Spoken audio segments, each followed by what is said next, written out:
Good afternoon. My name is Judy O'Rourke, and I worked at Syracuse University for 35 years. And I have been a member of the victims of Pan Am Flight 103 since the bombing, since the organization was formed. I'm honored to serve as the MC for this event, the 34th annual memorial service honoring our loved ones lost that terrible day in the bombing of Flight 103 over Lockerbie, Scotland. I first want to thank Mr. John Vimetal-Taylor, who played the bagpipes and will play them during this service. Now, if you are able, please rise for the presentation of the colors and the singing of the national anthem. The colors will be presented by a joint Armed Forces Color Guard from the Military District of Washington, and the national anthem will be sung by SFC Matthew Richardson of the U.S. Army.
So proudly we hailed at the twilight's last gleaming, whose broad stripes and bright stars through the perilous fight o'er the ramparts we watched were so gallantly streaming, and the rockets' red glare, the bombs bursting in air, gave proof through the night that our flag was still there.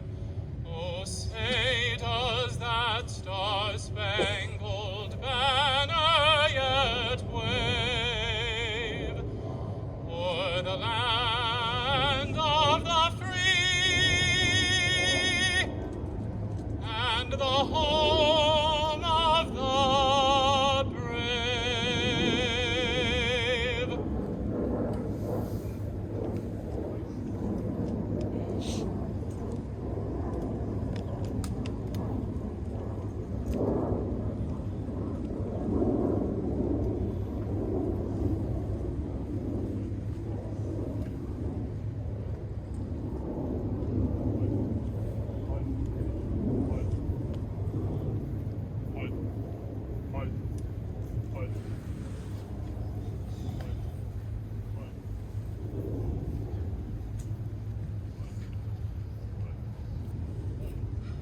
Thank you. Please remain standing while Captain Nelson Orguebo gives us the invocation. Please pray with me. O God, our help in ages past, our hope for years to come, we gather in thy divine presence on these hallowed grounds of our nation to remember and honor 270 lives lost in the terrorist bombing of Pan American Airlines Flight 103 on December 21, 1988. And in a special way, the 190 American lives, including 15 active military personnel and 10 veterans.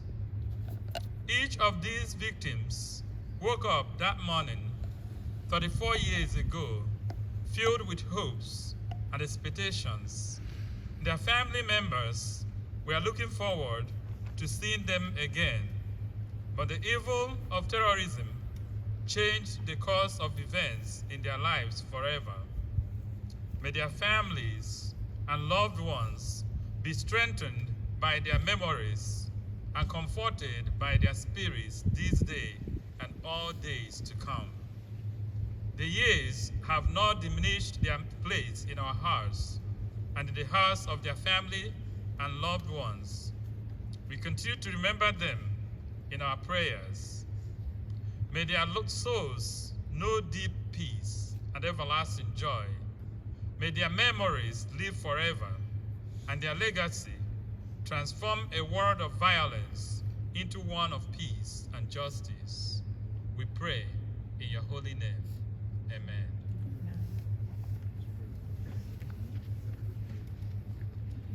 Thank you, Chaplain. Please be seated. Now, I would like to introduce Mary Kay Stratus. She is the chair of the Board of Directors of the Victims of Pan Am Flight 103 and the widow of Elia G. Stratus, who was on the plane.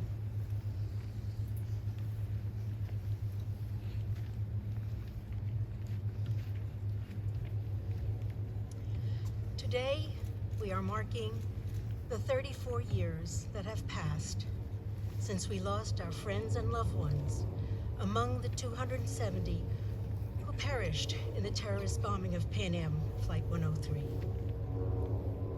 Over these 34 years, we have all aged.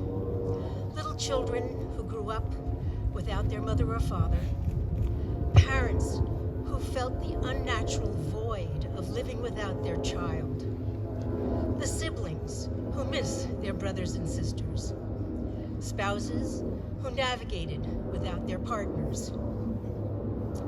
As we have all moved through these intervening years, living our lives, we have lost treasured members of our extended Pan Am 103 family. Parents, spouses, even siblings have now passed on. And at this time, we would like to take a moment to reflect and remember them. Please join me in this interactive recitation written by Rabbi Sylvan Kamens and Rabbi Jack Schreimer by saying the response, "We remember them." In the rising of the sun and its going down, we remember them. In the blowing of the wind and in the chill of winter, we remember them. In the opening of buds and the rebirth of spring, we remember them. In the blueness of the sky and in the warmth of summer, we remember them. In the rustling of leaves and in the beauty of autumn, we remember them. In the beginning of the year and when it ends, we remember them. When we are weary and in need of strength, we remember them. When we are lost and sick at heart, we remember them. When we have joys we yearn to share, we remember them. So long as we live, they too shall live, for they are now a part of us as we remember them.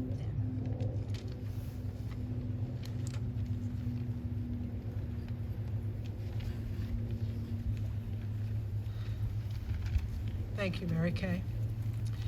Now, 16 family members and friends will read the names of all 270 men, women, and children killed in the bombing of Pan Am Flight 103 on this date, 34 years ago.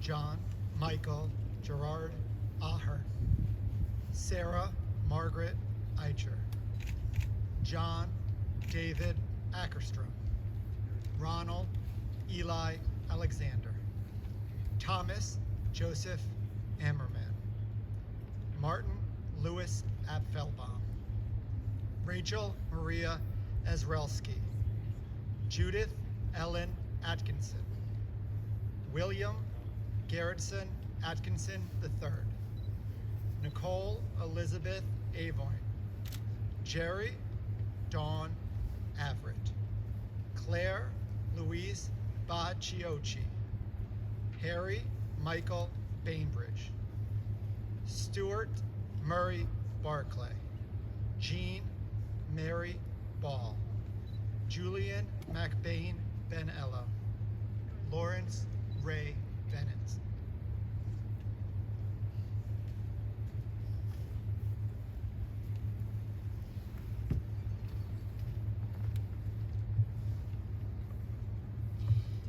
Sergeant Philip Vernon Bergstrom, Alistair David Berkeley, my husband Michael Stewart Bernstein, Stephen Russell Burrell, Noel Liddy Bertie, Surinder Mohan Bhatia,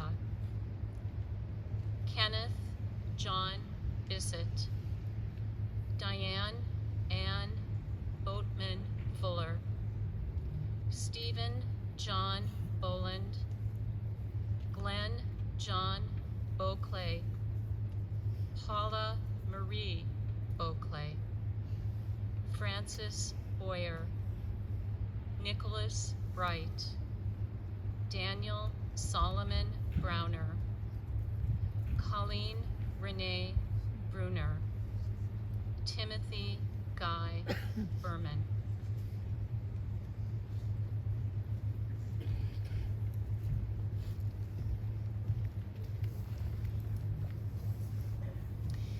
Nicole Elise Boulanger, Michael Warren Booser, Warren Max Booser, Stephen Lee Butler, William Martin Cadman, Fabiana Benvenuto de Cafferon, Hernan Luis Cafferon, Valerie Kennedy, Gregory Capasso, Timothy Michael Cardwell, Bernd Wilmer Carlson, Richard Anthony Cawley, Frank Chula, Theodora Eugenia Cohen, Eric Coker, Jason Coker, Gary Leonard Colasanti.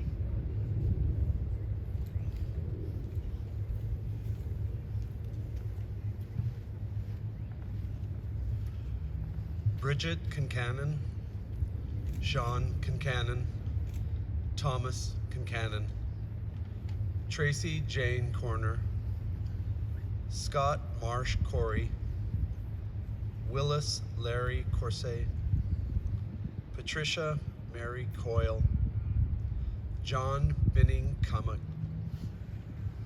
my brother-in-law, Captain Joseph P. Curry, Army Special Forces.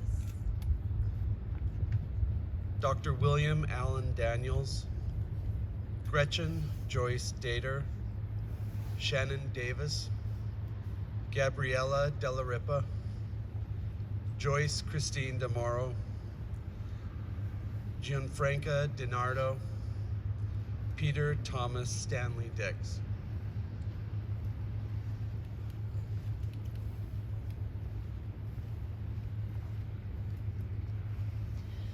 Om Dixit, Shanti Dixit, David Scott Dornstein, Michael Joseph Doyle, Edgar Howard Eggleston III, Siv Ulla Engstrom, my classmate Turhan Ergin, Charles Thomas Fisher IV, Joanne Flanagan, Kathleen Mary Flanagan, Thomas Brown Flanagan, Clayton Flick, John Patrick Flynn, Arthur Fondler, Robert Gerard Fortune, Stacy Denise Franklin, Paul Matthew Stephen Freeman.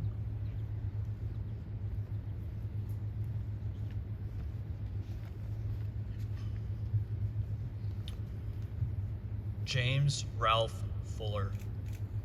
Ebola Robertine Gabor. Amy Beth Gallagher. Matthew Kevin Gannon. Kenneth Raymond Garzinski.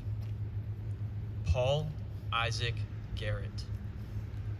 Kenneth James Gibson. William David Giebler Jr. Olive Lenore Gordon. Linda Susan Gordon Gorgatz. Anne Madeline Gorgatz. Loretta Ann Gorgatz. David J. Gold. Andre Nikolai Gevorgany. Nicola Jane Hall. Lorraine Frances Halsh. Lynn Carol Hartunian.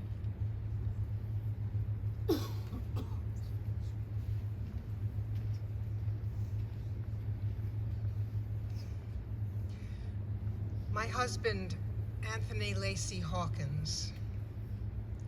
Maurice Peter Henry. Dora Henrietta Henry. Pamela Elaine Herbert.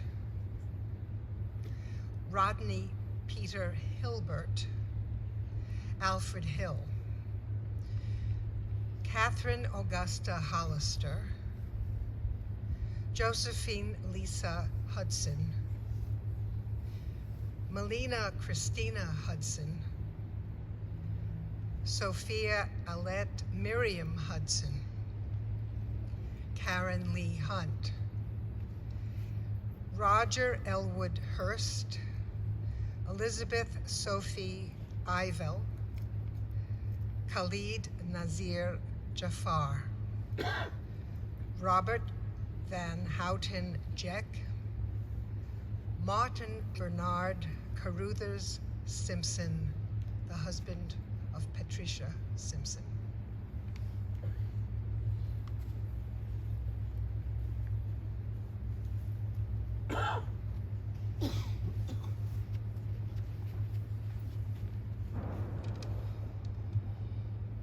Paul Avon Jeffries.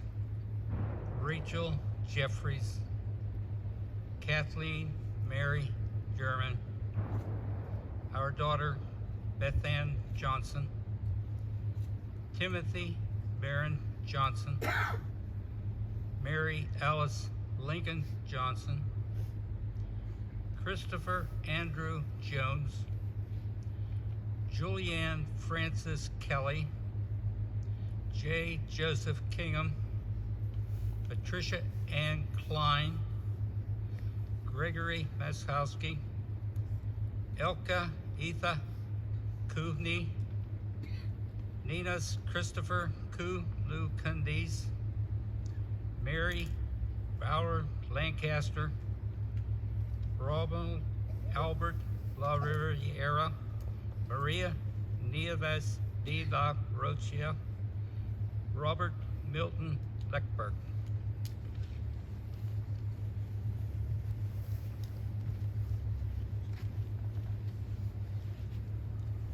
William Chase Lehrer, Wendy Ann Lincoln, Alexander Lowenstein, Lloyd David Ludlow, Maria Teresia Lurbke, William Edward Mack, James Bruce McQuarrie, Wendy Gay Forsyth Malacote, Douglas Eugene Malacote, Elizabeth Lillian Marek,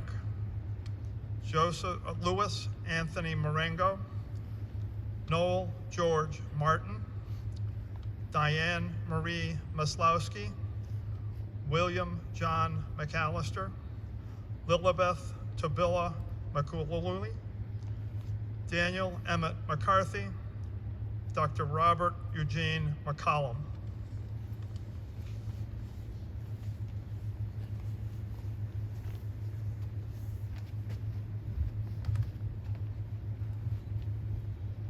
Charles Dennis McKee, Bernard Joseph McLaughlin, Jane Susan Melber, John Merle, Suzanne Marie Miazga, Joseph Kenneth Miller, Jewel Courtney Mitchell, Jane Ann Morgan, Eva Ingeborg Morrison, Helga Rachel Mosey, John Mulroy, Sean Kevin Mulroy, Ingrid Elizabeth Stevenson Mulroy, Mary Geraldine Murphy, Jean Atkin Murray, Karen Elizabeth Noonan,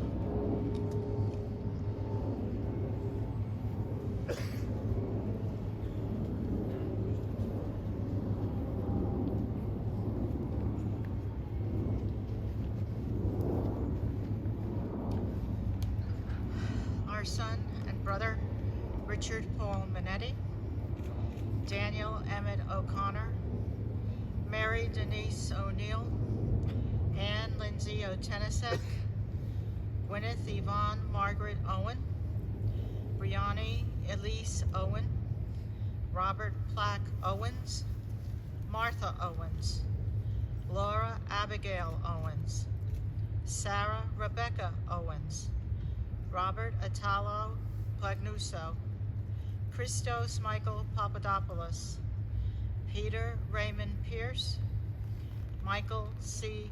Pescator, Sarah Susanna Buchanan Phillips, Frederick Sanford Phillips, James Andrew Campbell Pitt, David Platt.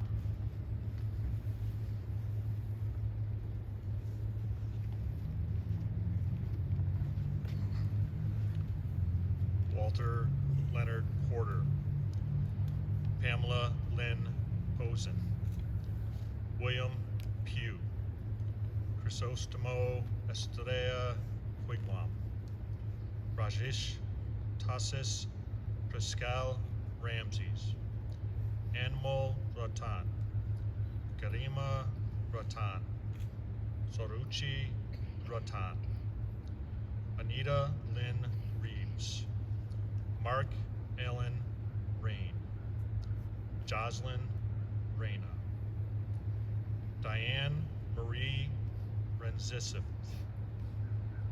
Louis Ann Rogers, Edna Roller, Janos Gabor Roller, Susanna Roller, Hannah Marie Root.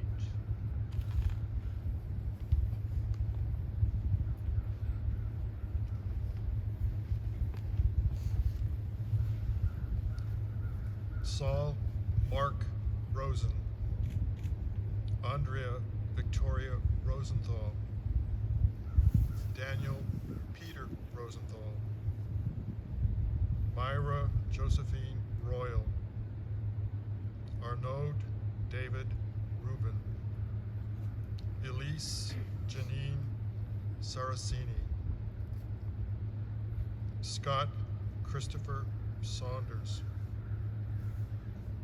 Teresa Elizabeth Jane Saunders, Johannes Otto Schabel,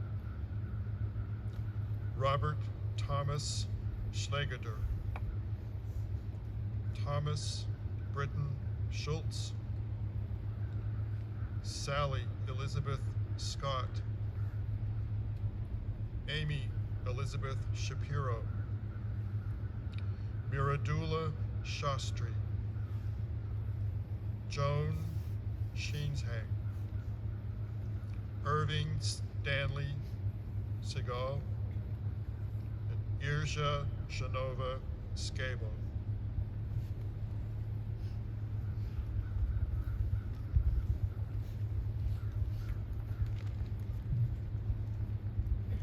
Cynthia Joan Smith, Ingrid Anita Smith, James Alvin Smith, Mary Edna Smith, John Somerville, Lindsay Ann Somerville, Paul Somerville, Rosalind Haney, later Somerville. Geraldine Ann Stevenson. Hannah Louise Stevenson. John Charles Stevenson. Rachel Stevenson. Michael Gary Stinnett. Charlotte Ann Stinnett. Stacy Leanne Stinnett. James Ralph Stowe. And my husband, Elia G. Stratus.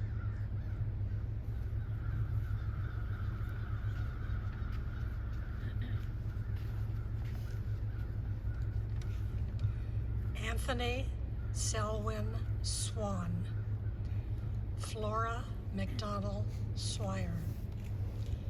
Mark Alex Tager. Hidekazu Tanaka. Andrew Alexander Turan.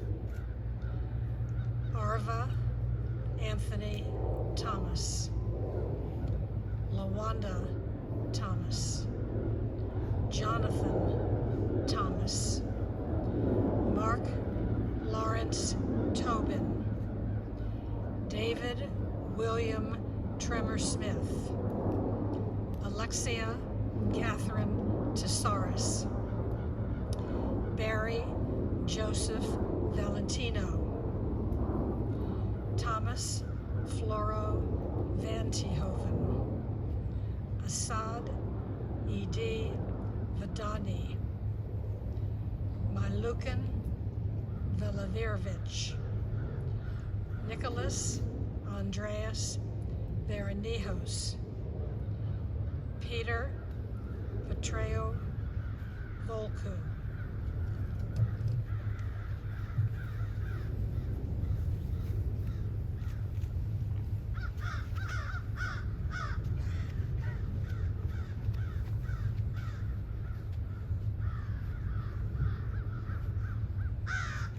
My loving stepdaughter, Miriam Luby Wolf.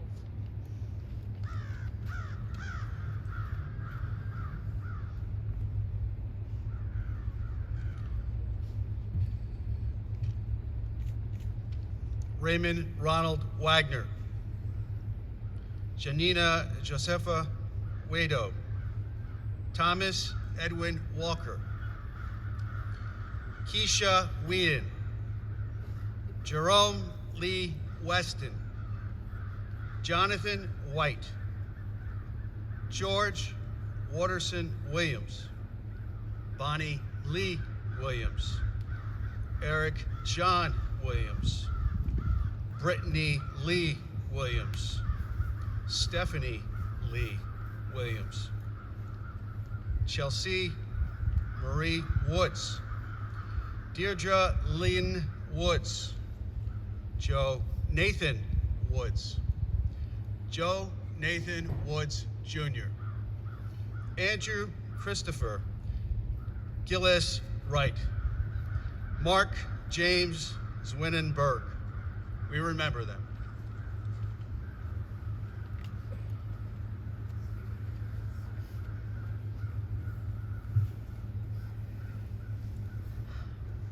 At this time, we will take a moment of silence to remember all of those who we lost.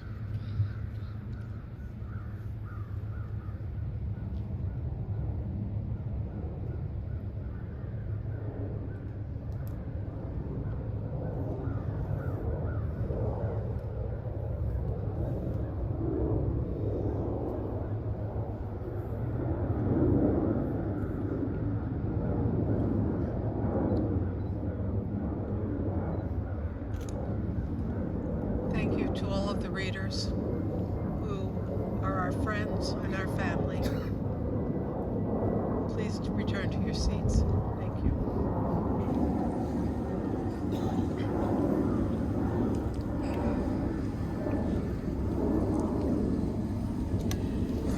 At this time, I would like to introduce the U.S. Deputy Attorney General Lisa O. Monaco.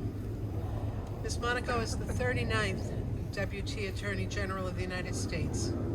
As the department's second-ranking officer, She serves as the Chief Operating Officer and the department's litigating and policy components.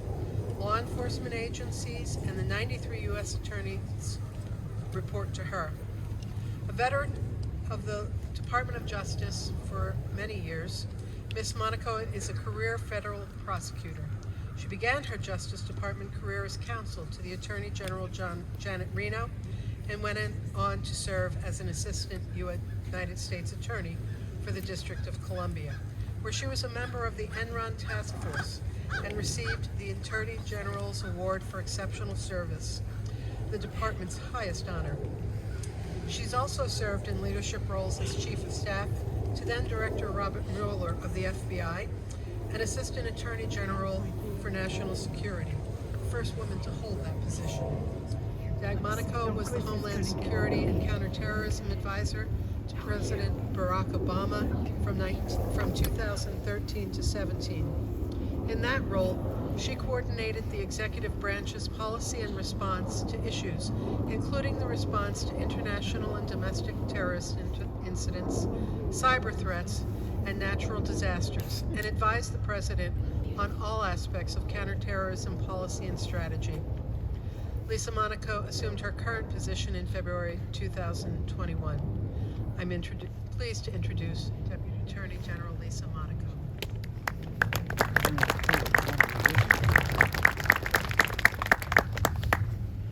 Thank you so much, Judy. And thank you for that very kind welcome.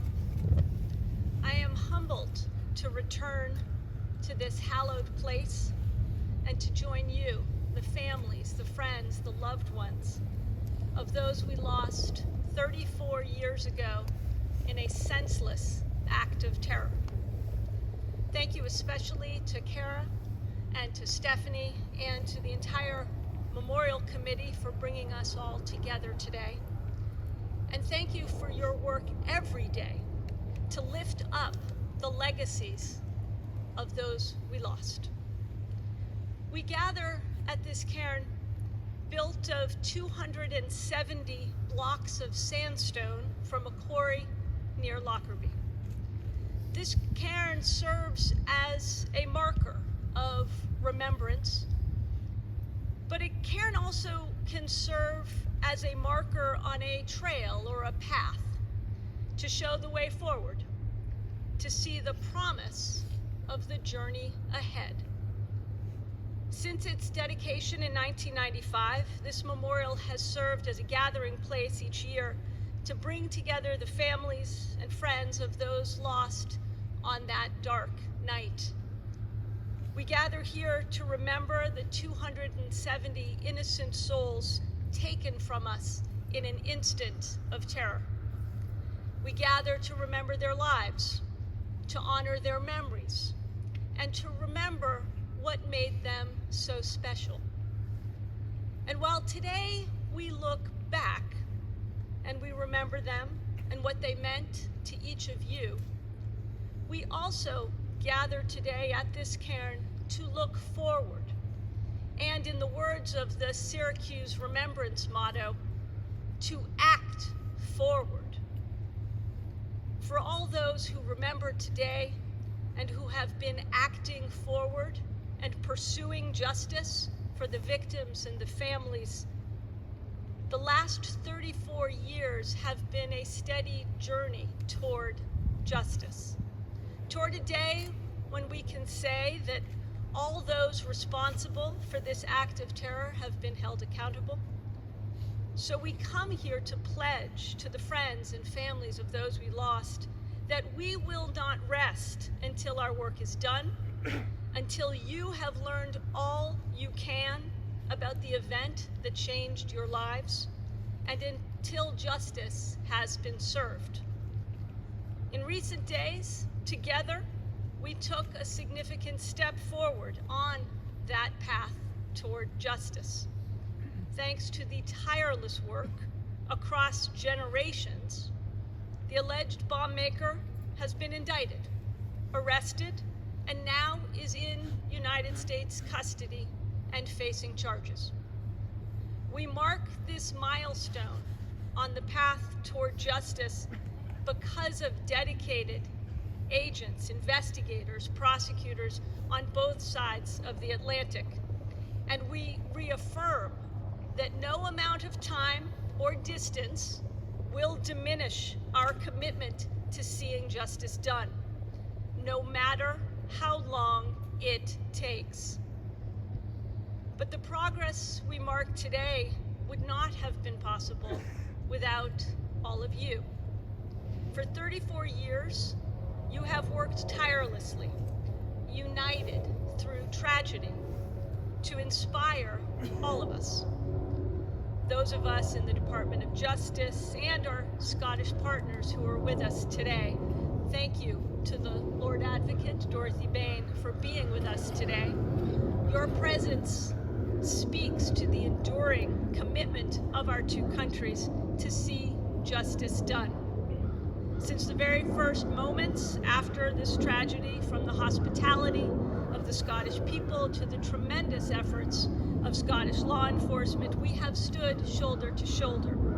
Without the skill and determination of our Scottish law enforcement partners, we would not be where we are today. And finally, to the family and friends of the Pan Am 103 victims, year after year, you have persevered. You have turned your grief and your pain into action. You have honored the memory of your loved ones.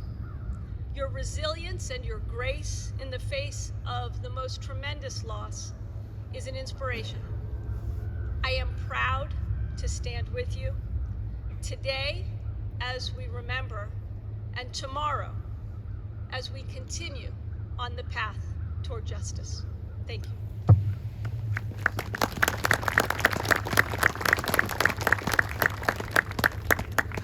I'd like to introduce Kara Weipz, who is our president of our organization. Thank you for everything. Okay, Kara.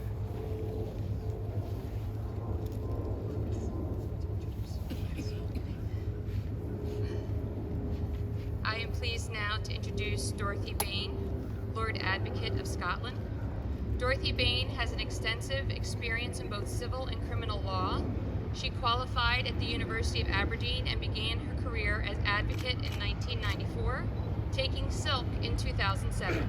She has been instructed in cases at all levels, including the Court of Session, Inner and Outer House, Court of Criminal Appeal, High Court, United Kingdom Supreme Court, the European Court of Human Rights, and the European Court of Human Rights, From 2002 to 2011, Dorothy served as an advocate depute in Crown Office. This culminated in her appointment as the Principal Advocate Depute in 2009, the first woman to be appointed to this post. Dorothy was Scotland's most senior prosecutor, conducting many complex and high-profile criminal prosecutions and appeals. In 2008, Dorothy reported on the prosecution of sexual crime in Scotland, which in turn resulted in the creation of the National Sexual Crimes Unit. Dorothy Bain was selected as Lord Advocate in 2021. I am pleased to introduce Lord Advocate Dorothy Bain.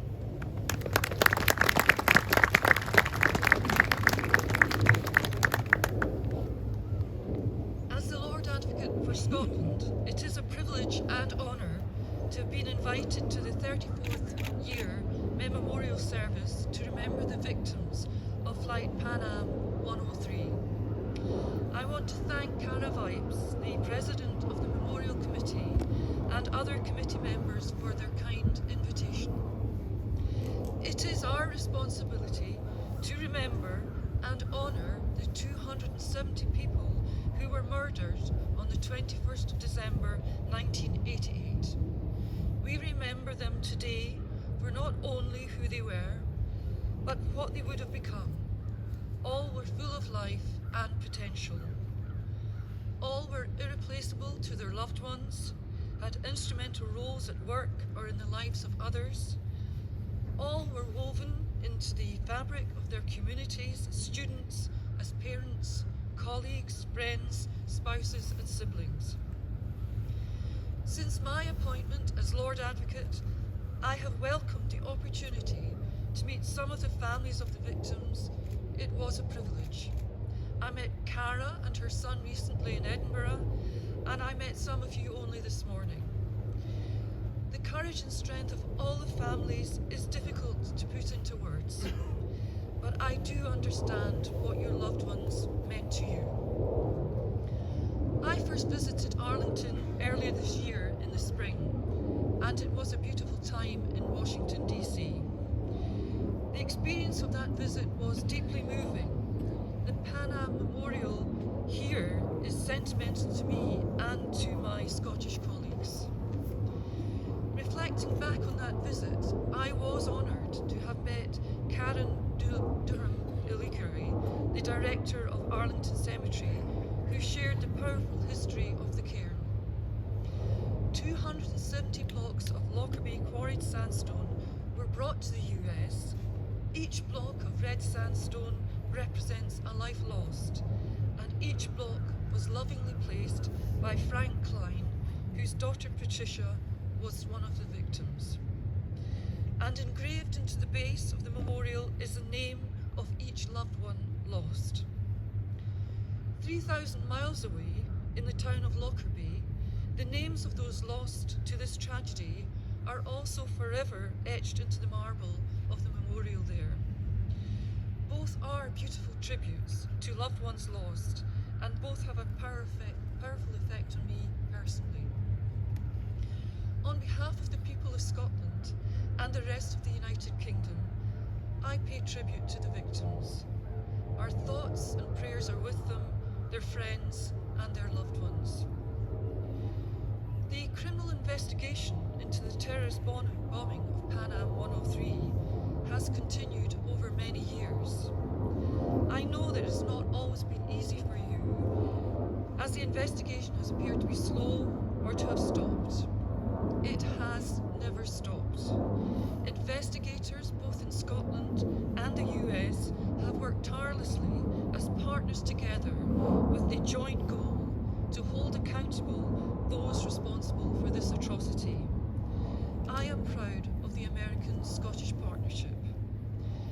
That partnership has brought together former and current Lord Advocates, Attorney Generals, Scottish and American prosecutors, the FBI, Dumfries and Galloway Constabulary, and now Police Scotland, as well as our partner agencies throughout the world, all dedicated to the joint pursuit of justice. That unrelenting pursuit recently led to the beginning of the next pivotal step. In December 2020, the Department of Justice filed criminal charges against a third conspirator. At the same time, our work in Scotland focused on defending McGrahy's conviction and pursuing the investigation of Masood. We increased the team with the fourth generation of prosecutors to have worked on it. Since my appointment, I have reinforced the Scottish commitment. We have spent considerable time with American prosecutors, both in the US and in Scotland, investigating all aspects of Pan Am 103 and preparing the case against Masood. We welcomed the news that the US had taken custody of Masood and that he had appeared before the United States District Court for the District of Columbia on the 12th of December 2022. I met Deputy Attorney General Lisa Monaco this week, our fourth meeting this year, and I have provided my assurances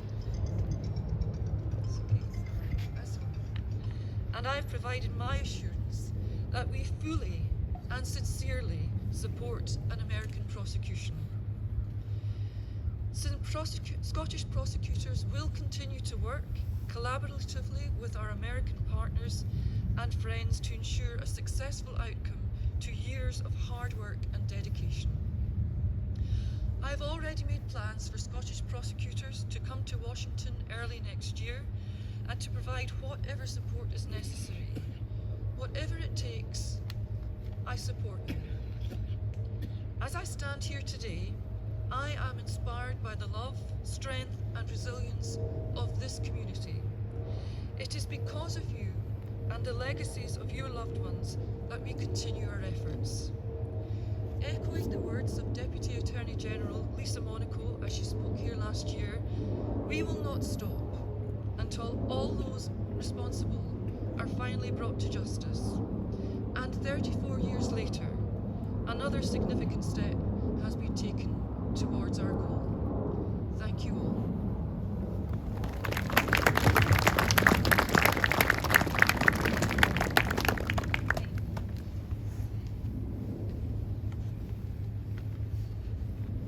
Sorry about that. I want to thank both Deputy Attorney General Monaco and Lord Advocate Bain for sharing this time with us and sharing your very, very meaningful words with us. At this time, I want to formally introduce Kara Weipz. She's now serving in her second go-round as president of the victims of Pan Am Flight 103. That would not be the second term. It's multiple terms, second time around. She is the sister of Rick Minetti, student at Syracuse University, and who was obviously on Pan Am Flight 103. Kara?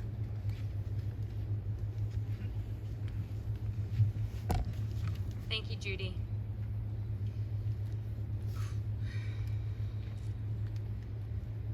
The last 10 days have left us all experiencing a myriad of emotions.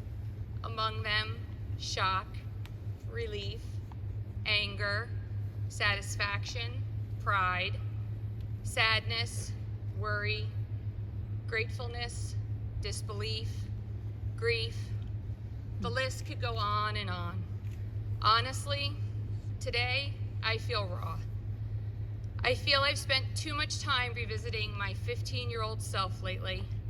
I've struggled trying to collect my thoughts for today. Not that I don't have any, just too many are swirling around in my mind.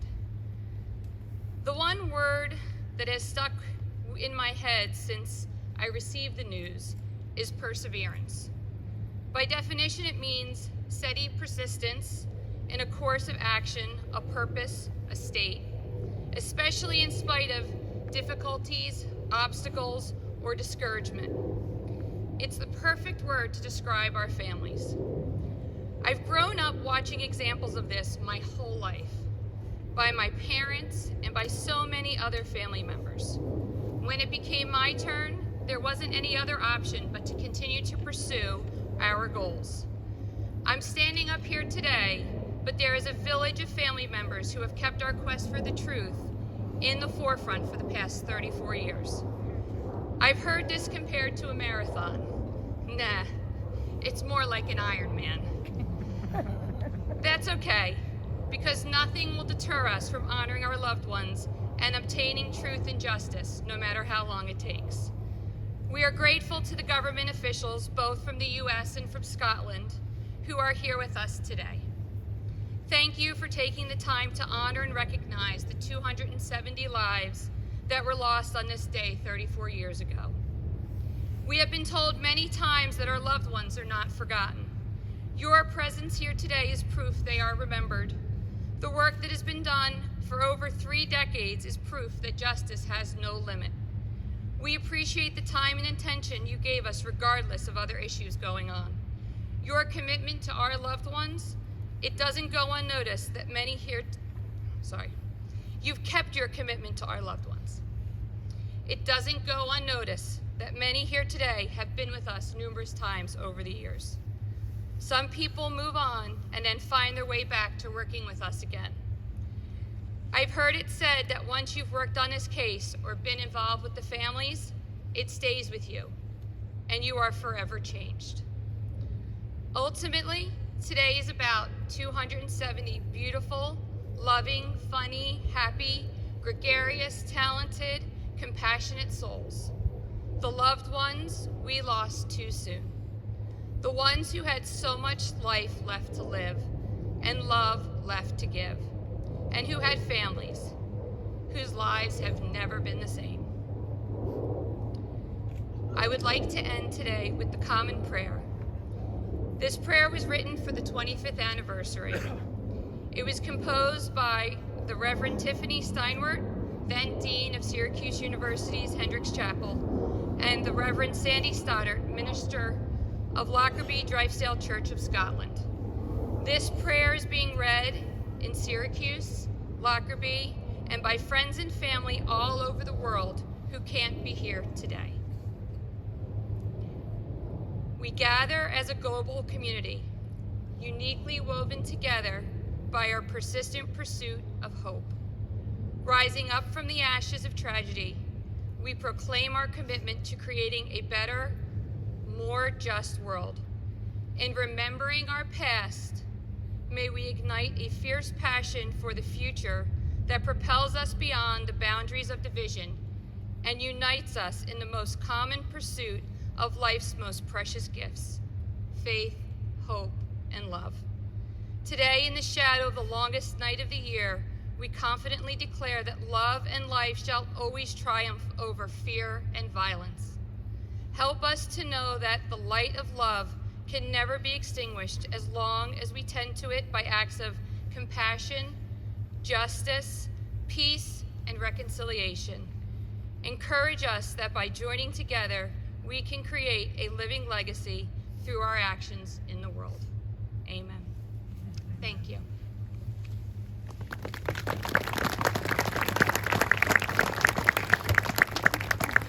Thank you, Kara. At this time, I invite Director of the CIA, William Burns, to come forward and present the wreath from the victims of Pan Am Flight 103 to honor our loved ones.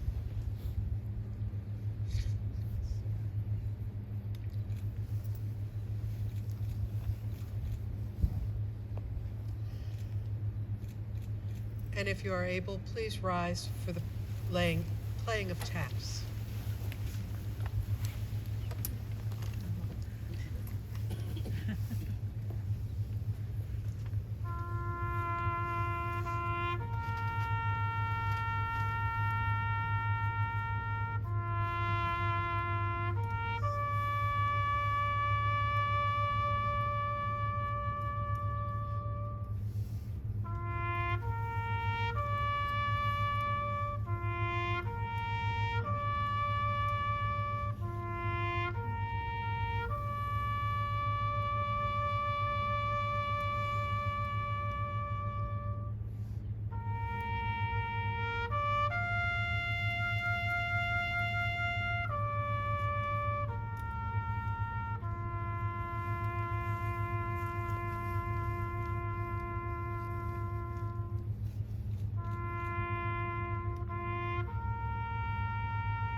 I want to thank Master Sergeant Matthew Burns for his playing of taps, and thank you very much, Director Burns, for all that you and your colleagues have done and continue to do on behalf of the Pan Am 103 families and all of our loved ones.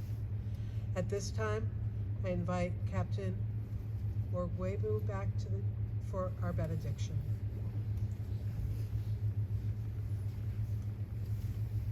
May God bless you all in honor of those taken from us, and with compassion for those who grieve. May this day turn us all to the light. May we receive the light, and may we share the light today and always. Amen. Amen. Thank you. Please be seated. The family and friends of those killed on Pan Am Flight 103 have held services similar to this one every year for the past 34 years on December 21st. Today, we remember all of those whose names are forever carved at the base of this cairn, as well as the friends and colleagues who used to be here with us. They're all with us always.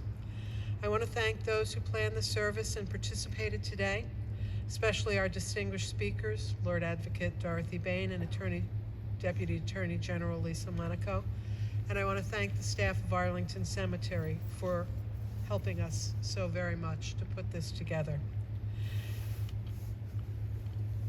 This concludes our service for today.